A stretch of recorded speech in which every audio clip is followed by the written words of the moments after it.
ko na wala na, si Andre! Iwan nyo.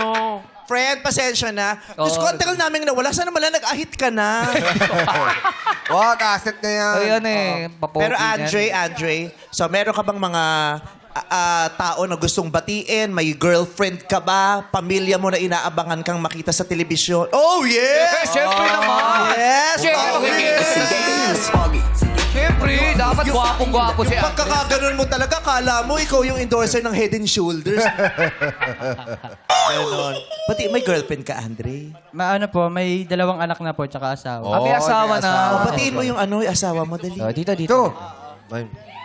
Binabati ko yung... Lapit na masyado. May mga kumakain. Ang lapit naman masyado. Kamote siya pumasok sa TV.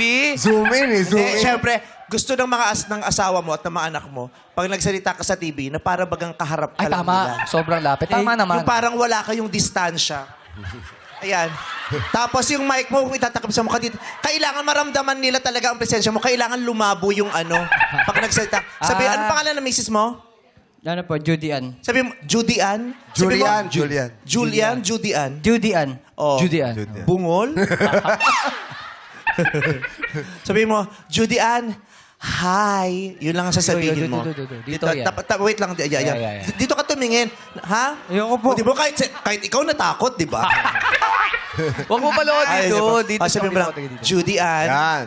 Kasama ko po ngayon dito eh. Sa Ay, studio. kasama ba? Ay, dito wala. Kaya naman pala ayaw niya na dito Wala si pa sa Judy TV. Ann. Ito pala eh. Asan ba yun? Judy Yung Judy Ann. Ann. Ayan. Judy Ann, sa sandaling panahon na nakausap namin siya, pakiwari ko parang ang swerte mo dahil may asawa kang mapagpursige, Opo. Masipag. Sobra po. Oo. Kasi tingin mo, liliit-liit ito. Parang ang kaha maliit. Pero yung nagpo-pull out ka ng mga appliances, Yun oo. isang gawaing physical, Kasama po akong pag nagpipick up po. ikaw ang nagbubuhat, tinuturo Dalawa niya po lang. kami. Dalawa po kami. Tinuturo mo lang pala, Andre. Judy, ano yun? Maganda yun, Ganun. Siya pagod pala si Judy. Kasama kayo sa work. Yes po. Mahirap ba yun o advantage mo yun pag kasama mo yung asawa mo sa trabaho? Bali, pagka namimili po kasi kami, siya po yung nagpe-presyo ng mga binibili. Magaling siya sa presyo. Opo, kasi Pre. siya lang po nagturo sa akin mga lakal. Okay. Maganda naman magpresyo to. Ano po, yung pagka nagpresyo, hindi na po tumatanggi yung may-ari eh. Talaga? Kasi Kasi may nakatutok Sabi ko, Huwag ka lang Kesa sa wala. 30, bulto. Ito na po. Kesa wala. Oo. So magaling ka magpresyo. Opo. Ito yung mga asahan mo balang araw, aasenso itong mga to kasi hindi ito sumusuko kahit gano'ng kahirap Yeah. ang dadaanan nila. Hindi kayo papayag yung lumilipas ang araw ng pahila-hilata lang, no? Yes. Tapos nag-aantay ng patupad, no? Hindi pa po kami naano sa matupad-tupad po. Ha? Hindi pa po kami naano sa matupad. Hindi kami kayo- naano. Hindi umaasa.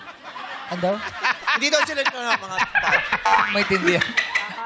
Hindi kayo umaasa sa mga ganon, sa mga Apo. bigay-bigay. Opo. Kayo Katrabaho mismo ang kasi. gumagawa ng Galing. paraan para sa buhay niyo. Yes po. Sipag Para talaga. kumita. Oo. Ito talaga yung Diyos ko, yung papanalangin mo, Lord, iangat mo naman I-bless nyo sila, pa sila. di ba? Sana makuha nila yung mga nararapat Correct. para sa kanila. Di ba? Sana magbukas ng maraming oportunidad sa buhay nila. Di ba? Sana walang umagrabyado sa kanila. Sana walang matataas na taong manlalamang sa kanila para tuluyan silang maghirap dito sa Pilipinas. Yes. Yung mga ganon. Ilan ang anak nyo, Andre? Ano po, 2. Dalawa. Yes. Anong nakikita nyo sa kinabukasan nyo at ng mga anak mo? Ano po, kasi kahit medyo hirap po yung buhay namin, pinapapasok na lang po namin sila. Yung baon po nila, laging nakareserba na po. May ipon naman. Apo, galing. Lagi po kaming kada may kita po, bili po agad ang gatas sa biskwit muna. Nakikita mo bang magtatapos sa pag-aaral ang mga anak mo? Yes po, kasi yung panganay po may top po laging nasa top. Wow. Wow, galing. Lagi nasa top. Yes po. Sa rooftop ba yung eskwela? Hindi, mataas sa klase. So, nakikita mong mapagtatapos mo ng pag-aaral lahat ng mga anak mo? Yes po. Paano mo gagawin yun? Ano po, tuloy-tuloy lang po sa sipag, tsaka sa diskarte din po. Ano mga appliances ang binibili nyo? Ano po, aircon, rep, TV, basta lahat po, mga gadgets din po, ganun. Tapos, yung mga hindi na po mapapakinabangan, baklas na lang po. Baklas. Tas Pag bakla, hindi mapapakinabangan. Hindi, mga gamit. Pag hindi Baklas. mo baklas. Babaklasin nilang nila. Kala ko pag bakla, hindi mapapakinabangan. Oo. Oh, sige, bumibili kayo ng mga gadgets. Yes po. O sige. Mamaya, punta ka dito sa... Meron kami tinatambayang dressing room. Anong Bakit? tanong ka ng number? Tumingin ka lang sa akin. Ay, ikaw ang Anong knock out number? ka. Hindi, kasi naisip ko, ang dami kong appliances na hindi ginagamit, bigay ko sa'yo. Yung pala Andre Di ba? Oh. Para kaysa nakangangalang yung mga ano. Ito mapapakinabangan pa ni Andre. Oo. Di ba?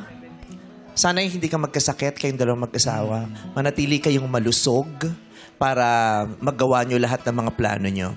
Okay. We love you, Andre. Thank you po, Meme Thank you po. Vice. Salamat sa pakikipagbiruan mo sa amin dito. Nag-enjoy ka naman ba sa Showtime experience mo?